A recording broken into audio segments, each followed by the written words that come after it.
Hello, welcome to another episode of the Talking Rangers podcast. Today is Wednesday, January 10th. This is episode 15. It is another episode in the new year. The New York Rangers continue their month of January with a game tomorrow against the Blues, and then they'll hit the road for two games tomorrow against the Blues and in the Capitals, and only back home for two games before heading out west for a West Coast trip.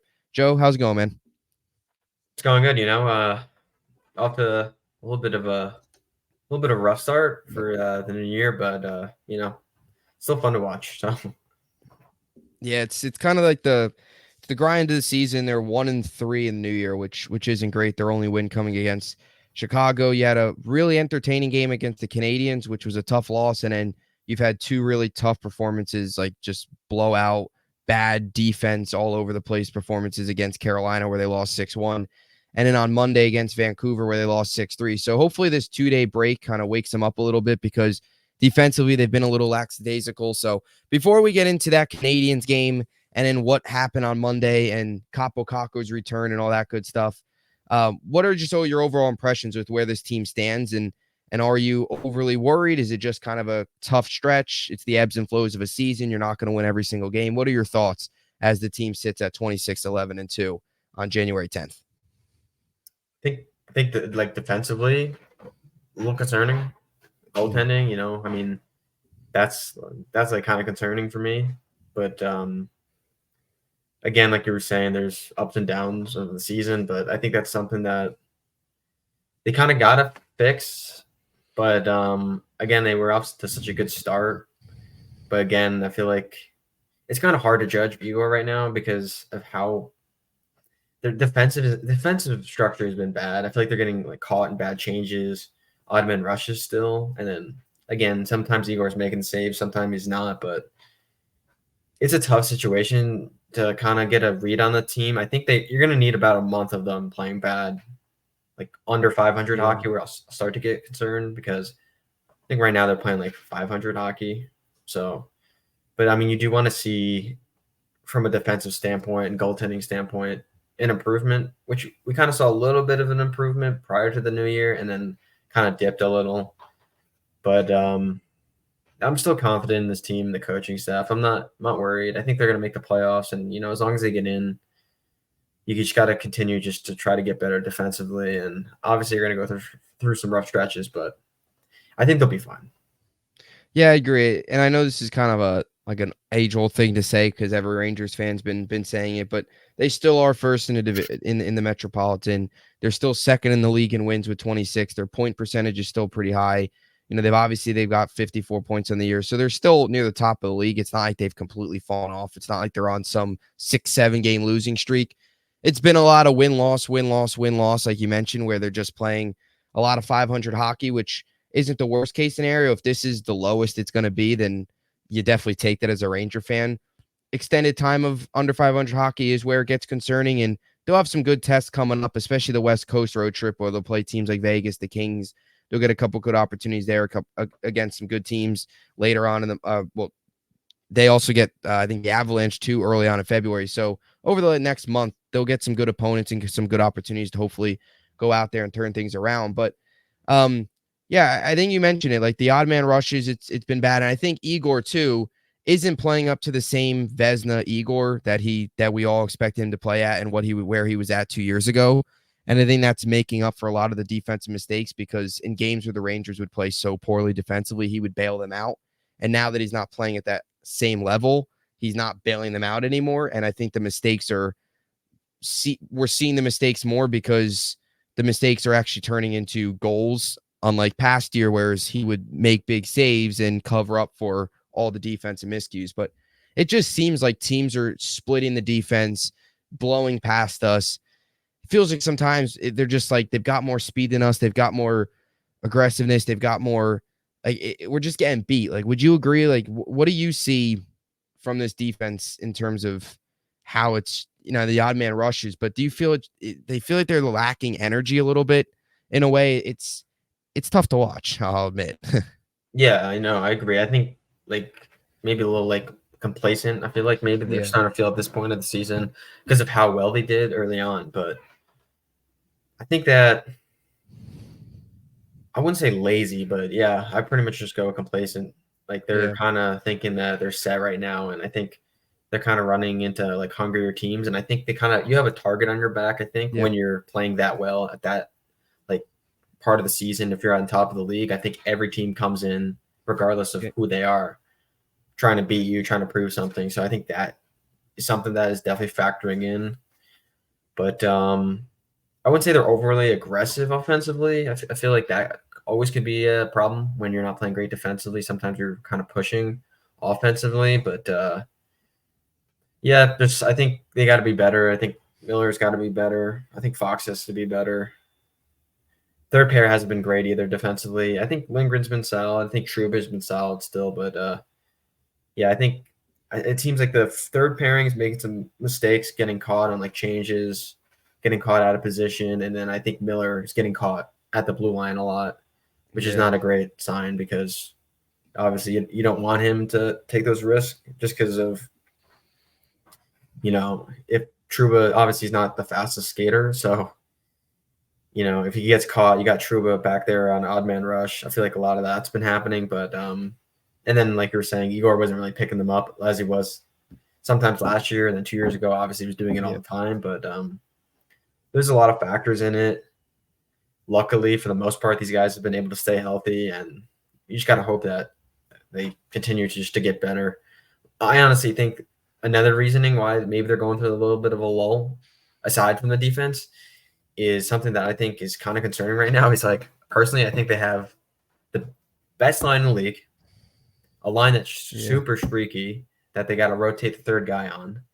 Then you have an AHL line, like three guys that are probably AHL players, and then you have a decent fourth line that doesn't really produce any offense. I think that's another thing that could be affecting them. Like, what are your thoughts on like the offensive lineup? yeah. I mean, it's really the second line that's producing. If we're being honest, Yeah, that's the main line. There's nights where if that line gets cold or that the line doesn't do anything, then they get shut down. Some nights you get the Kreider, Mika, Wheeler line, which will obviously change with Kako, and hopefully with Kako coming in, you get more consistency with that line, with Wheeler moving back down and obviously Kako inserting back in. But yeah, I mean, outside of the second line, you're not the fourth line's good, but you're still not getting much scoring from those like the centers like Gaudreau and Bonino. I think that's why you do need to look at a deadline addition, whether that's your deadline addition is like Heedle coming back. If he does come back, that could be your guy instead of going out there and bringing somebody else in. But I mean, I feel like hopefully I'm holding out hope that the inconsistency with the lines gets figured out at the deadline. I'm holding out hope that happens, but it's concerning because I mean they've got one really good scoring line and that's about it. And come postseason time, is that going to get exposed even more? I guess we'll see. But like, do you feel the same way? Do you feel it's going to be they're going to need like a big deadline to get this? Not a big deadline like a spending spree, but they need another wing, they need another center. Like I think when you see some of these struggles and you see the line consistency, I think it makes those needs more glaring. Um, That's, I think but it's easier to play against them, the Rangers, because they have, like you said, you have the yeah, one line. So you put a yeah, shutdown line against that, they're kind of screwed. I mean, I think the deadline could be it's a little confusing right now. I mean, obviously you get Kako back, but they don't really know what's happening with Heedle. yeah, So I don't know. Like, are they going to need to add a center? Are they going to need to add a right winger? Like, I still have like I guess a little less than 2 months now. I think it's the March 8th maybe is the deadline. So less than 8 weeks till that. So you got to hope in that span you get Heedle back. Obviously you get Kako back, and then the ideal situation I think is getting Kako and Heedle back, which Kako should be back this weekend. So that's good. You get Heedle mhm, back, and then I think the move is probably adding a right winger that can play in the top six. And then you yeah, kind of have this is hypothetical. Obviously, who knows what's going to happen? But say you get Tarasenko back, you put him with Panarin or Zibanejad and Kreider, keep that second line together, and then you got I think a pretty good third line. You got either Wheeler or Coley. I personally go with Wheeler, Heedle, and Capo Caco. That's a so really good solid third line. and what you would bump Wheel or Coley down? I think I put him. I think I'd actually keep him there. Wait, so It'd be Coley, Kako, Heedle, and you maybe get rid of Wheeler, or you put him on the fourth line. oh, okay, A I misunderstood. I combination. thought. Yeah, I misunderstood. I thought you meant so you would get rid of Wheeler then. Maybe. I mean, it depends if you trust him in the fourth line. I think Benina I'd probably keep as a good face-off guy. That's going to block Yeah. shots on the fourth line.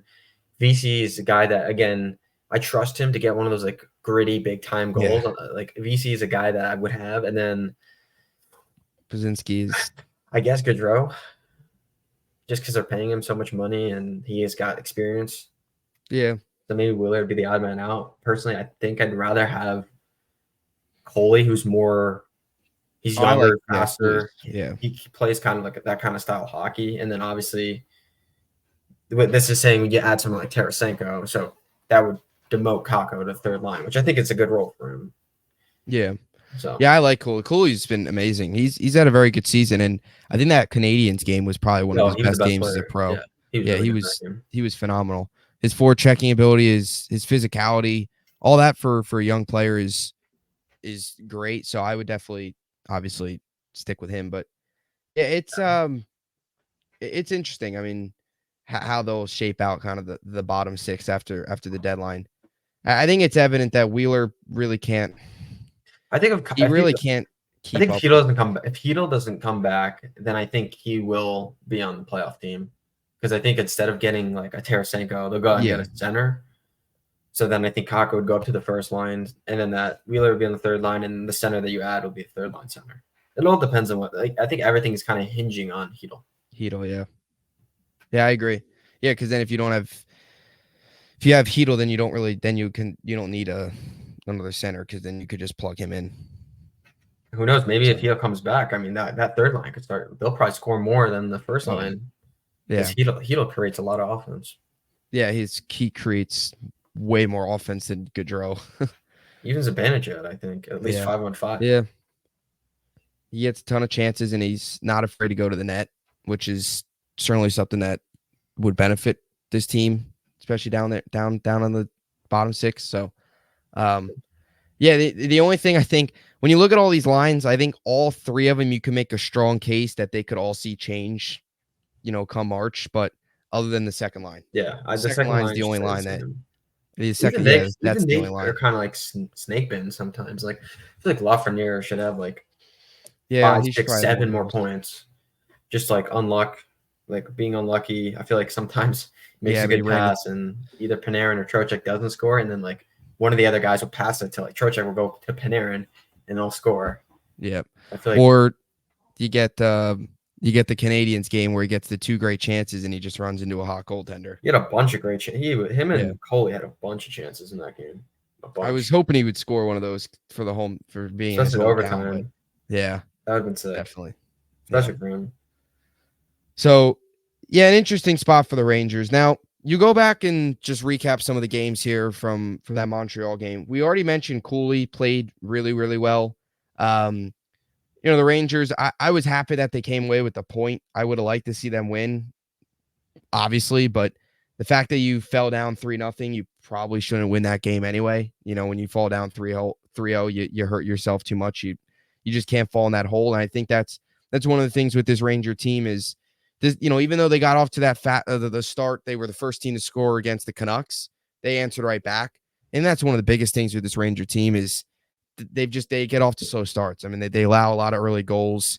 This one was the same case where they allow one goal in the first, but then early on in the second, they allowed two goals, I think, in the span of like 2.5 minutes or whatever. So, and then it was That's been a 3-0 just problem. like that. So, That's been a big problem. yeah, Compounding goals, like giving up yeah, 2 goals quick. Yeah. yeah. And then they followed up too with the Canucks. The Canucks had what, 2 goals in like a minute and a half, I think it They did was. it like twice, I think. The Yeah, first 2 goals in the second period, and then there's 2 goals in the third period, or the yeah. first and second period. And that's too, I think, just you mentioned the complacency a little bit, like maybe when they get a lead. I mean, I know they had the game. I mean, they got the lead against the Canucks, but it's weird where they just go silent on defense for these stretches, and it's you kind of just scratch your head and wonder what's causing it. But then they came back, made it 3-3. There was a ton of chances. Rangers had 48 shots on goal in this game, which was crazy. They outshot Montreal 48-30. So this was definitely a game where they had their fair share of chances, and they end up losing in the shootout. Cole Caulfield ended up picking up one of the goals, and then the Rangers obviously couldn't finish it out. Mika, what were your thoughts when you saw that? Because I I was thought it so was in. frustrated when I saw it. I thought it was in too. I don't know Right, how he made that save. right when he went to the backhand, I was shocked he did it too. Mika was Yeah. not someone that I would expect making a move like that, but I thought it was in. Yeah, and then when I saw the stick come out, I was like, oh, he's gonna save that. Yep. I But thought, it's a nice move, great yeah, move, better save. yeah. I don't know. How did you feel confident going into the shootout? I thought they were gonna lose. I didn't think they deserved to Yeah. win. I thought they deserved to win, but like I think going down 3-0, they shouldn't have won that game, and they didn't. Yeah. So Yeah. I don't know. I wasn't very confident going into overtime. And then you had those two chances late in overtime, and it seemed like maybe the momentum shifted a little bit, and then Quick made that save to start was the that shootout. the ending of that overtime? Wasn't there like at the last second, like Zibanejad had a shot, and then like Truba had like Yeah. the point blank Yeah, the one? Truba had like Yeah, the right in front of him. He got it off the rebound from Mika, and then could have buried. he rifled it, but he saved it. And then they ended up I can't pronounce the guy's name. Motin. Montembeau. Yeah, Montembeau. Yeah, This guy is just turned into prime prime Patrick Roy. price, prime price, Yeah, prime prime Lunker. Yeah, price. well, That's true. Yeah. But Kreider run into him though. what do you say? Kreider didn't run into him though. Yeah. I I just can't believe he made that save. I that was What are you gonna do is what it about it? is. I don't know. Is It's what a it is. shootout. Like I'm Gotta not move on. worried about that. Yeah. Anyway, then you move on to the Canucks game where it was battle of the two top teams in the league in terms of points. The Canucks they're on fire. I mean, they ended up going and beating the Islanders last night 5-2. They've won 3 straight. They swept the New Jersey, New York area with beating the Devils, Rangers, and Islanders. So they dominated the East Coast here. But this was a game where again the Rangers got off to the early lead, 1-0 early on, and then as we talked about, the 2 quick goals. And of course, JT Miller had to get a goal. We knew that was coming. But the first goal was from Trocheck on the power play, and then it was 3-1 ending the first period. And then Panarin came back, scored, made it 3-2, made it interesting again. And then you talked about as we mentioned earlier, they had 2 goals, I think, at the 15:33 mark, and then like a minute later, 16:40 markish was when the Canucks scored again, made it 5-2, and then sure enough, that was pretty much over. How would you like assess the blame in this game in terms of do you feel it was more just defensively or Igor, a little bit of both? I say it was like pretty 50-50. 50-50. I don't want to like blame Igor, but you kind of have to. I feel like just because of how many chances the Rangers had, if you look at all of those like those advanced stat things where it's like deserved to win the game or like expected goals, the Rangers were winning all of those like advanced simulations or whatever. So you kind of have to blame Igor, but also, I mean, again, sometimes he's getting let out to dry. I say they scored 5 goals besides the empty net one, but I would say there was 3 of them that you could really just blame Igor for them, and then there was 2 of them where it was like, yeah, he was let out to dry, like bad change, bad job getting back defensively. So I mean, it was a pretty complimentary effort from the defensive core and Igor. I think they Yeah. were both bad. Yeah, it wasn't pretty. 6 goals, there's going to be blame to spread around. We mentioned a little about Keandre Miller earlier.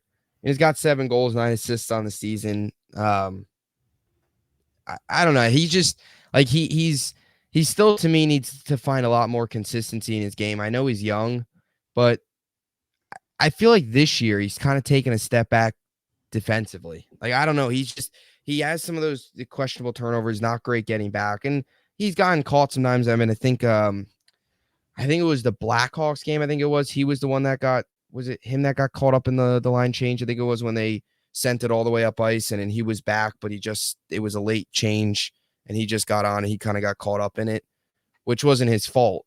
It was a nice play by Chicago, but I don't know. I feel like whenever these plays happen where they get behind the defense or they split the defense, I feel like it's always like he's on the ice or, they're splitting him and somebody else. Like, well, how would you assess like Miller? You feel I know we talked about it before the show, but he's either really good or really off. I think he's struggling on the rush. Like when he has to defend like an oncoming rush, I Yeah. think he's a little erratic with his like decision making. when he's trying to defend like a 3-on-2 or 2-on-1. Seems like he's not great in those situations. I think he's honestly his best part of his defensive game is getting caught like initially and then reaching back with his stick or whatever because he's such a lanky guy Yeah, or he's because he's got tall. Yeah. speed. But I think once he's going backwards, I feel like he's not great in that aspect of his defensive game, which you can kind of see him getting exposed in the on like those rushes, even like the short rushes from like the blue line in. And sometimes he's not great positionally wise when they're kind of getting dominated in the offensive or the defensive zone, where like he'll get out of position to go help out someone in the boards, and then he'll leave someone open in front of the net. But Yeah. he's a little too aggressive, I think, especially in like the zone to zone. But again, I'd like to see him produce a little bit more offensively, and then you can kind of justify the dip in defensive play, but not really seeing that much. I feel like he can drive the play. I feel like he's got really good speed. He's a good skater. I don't know, just he doesn't seem like to be taking that next step, which I thought he could have and honestly should have this year, both Yeah. defensively and offensively. Yeah, I totally agree. I think this year as a whole has kind of been a setback for him because last year he had 43 points. He had 9 goals, 34 assists. This year he's only got the 16 points, which I think some people predicted maybe him getting to like 60 this year. I Oof, saw some people at the beginning of the year, which was some that's hot takes, but that's hot. um, yeah, I mean, I thought I was expecting a big year for Miller. He had a career year last year. It was like his big breakout season in terms of offensive and defensively, and then this year it just seems like he's taking a step back. His decision making, like you said, is not the best, but he tries to just do too much sometimes. Like I think he's just not. I think some of the inexperience, maybe I don't know if you want to call it inexperience because he's been in the league, but I feel like some of the mistakes he's making are kind of young youth mistakes at times, like leaving defenders open to get the puck on the boards or whatever. But I mean the defense as a whole. Have you seen what have been your thoughts on Fox? I know we talked about him a little bit last week. If there was any major concerns, I know some fans are more concerned than others. He did have the goal against the Canadians, but what has been your thoughts on like his play since the last time we spoke? Honestly, average. I think he's just been average, which again, Mm, not the end of the world, but like I mean, yeah, for a guy that you're paying that much money and how good we know he is, you're expecting a lot more, both offensively and defensively. You could kind of blame the knee. He kind of looks a little bit slower. I mean, his speed isn't his game. Like that's not his game, but no, seems just like his quickness, like getting to pucks in the corner, seems like a step slower now. That could be from the knee injury. I assume it is. I think that it's going to take some time for him to fully recover. I assume he might be. I don't know if we said this last week or discussed this off air, but he might be playing with some sort of like yeah, knee brace that's helping his knee. That could be affecting his speed. But yeah, he's been average. yeah. It still seems like he's like a knee brace, or he's still not 100%. Because even some of like his decisions, and it feels like him kind of quarterbacking the power play just hasn't been the same since he's come back. Um, it's been. I still believe he can turn it around. I'm not fully panicking, but you would like to see him at least by the end of this month start getting on a start getting on a groove, and get back to more of the player that he was, or we know he can be. Yeah. Um, so they now head on the road here for 2 games against the Blues and against the Capitals, which will be an interesting back-to-back where they'll play the Capitals on the road on Saturday, and then the next day they'll play another game against the Capitals, except at MSG, and then they'll play the Kraken on Tuesday before heading out west. You feel it's important for this team because, and I know we talked about this way earlier in the season before they headed out to the Canada road trip to stack up some wins, although that was so early on, but I think it's important for them here. You got a Blues team that is not, they obviously fired their coach. They're not a big threat. And then you've obviously got a Capitals team that you've already seen. You just saw them about a week ago coming off a Christmas break where you beat them 5-1. So an opportunity here, these next 3 games, they're all 3 winnable games. And then you get Seattle, who's playing better. But before a West Coast trip, do you feel it's important for them to at least win 2 of these next 4, possibly 3 if you can take care of business? I mean, you like your chances against I mean, all four of these games. I mean, they're still one of the best teams in the NHL. They can take care of business, but I feel it's extra important before heading out west, where they're going to have some tougher matchups. Yeah, I think they should probably win the next three. I think I'm kind of expecting that. I mean, again, maybe not St. Louis, but I know it's back to back, but I think they should beat Washington in those two games, and then the Kraken at least. So 3 out of 4 they need definitely, just for the aspect of getting points and then just kind of getting back on track. I mean, it's not like they're playing terrible, like they're not below 500, but you kind of expect more. I also think it's kind of weird. I just thought of this when you were saying that is they're done with the Capitals. They played the Capitals 4 times in the span of like 3 weeks. That's kind of crazy. Because the first matchup was like that. Was it December 9th? They got shut out Friday, right? Yeah. No, Saturday. Lindgren shut them out. Yeah, it was 4-0. Yeah, and then they played them coming out of Christmas, and now it's back to back, and then they're done. Back to back. That is interesting. It's weird, these back to back. I think this is the only. No, I think they actually have another back to back against the same team, Columbus. Not back to back, but funny they played them 2 games in a row. They're done with Washington, and they haven't even played the Islanders yet. Yeah, and they've only played the Devils once. Played the Penguins once too. Yep, I think they've gotten the Bruins twice. Well, they're not in the Metro, but they've gotten. Oh yeah, twice. That's true. That is true. The Blue Jackets, they've gotten what, twice? Hurricanes twice. Flyers only once, I think. Yeah. Flyers was just 1 game. That was Black Friday. Yeah, Black Friday. Yeah, because then they played the Bruins the next day, and that was the crazy 7-4 game. Yeah. And I think is the first time they play the Islanders the Stadium Series. I think it is. Yeah, I think it is. I think they only played them 3 times. Yeah, because then I think that's counts as a home game for the Rangers. I believe it's away. It's away. Yeah, they're designated away. Either way, which makes no sense because the Garden is so much closer to MetLife than UBS is. Nah, it's like they designated the. It'll be a home game. It's a home game. It's a home game. There's more. There'll be way more Ranger fans. Oh yeah, Long Island is so much further to MetLife than. In New Jersey, in northern New Jersey, there's probably more Rangers fans than Devils fans. Oh yeah, easily. It's like there's probably more. You can make the case there might be more Rangers fans on Long Island than Islanders fans. Yeah, 100%. Yeah, and I think after the Islanders, then they go play the Devils on the road, and they get Columbus back to back. So, yeah, some interesting matchups, and then they get the Avalanche down the road. But these next 4 games you expect to win 3, at least. Take care of business against St. Louis. Split one of the Capitals games because it's a back-to-back. Split one of those and then take down Seattle. So, any other closing thoughts here before we close things out? Nope. Just that it'd be nice getting Kakko back. It would be. What I'm looking forward to this weekend, seeing the Lord and Savior get back into the lineup.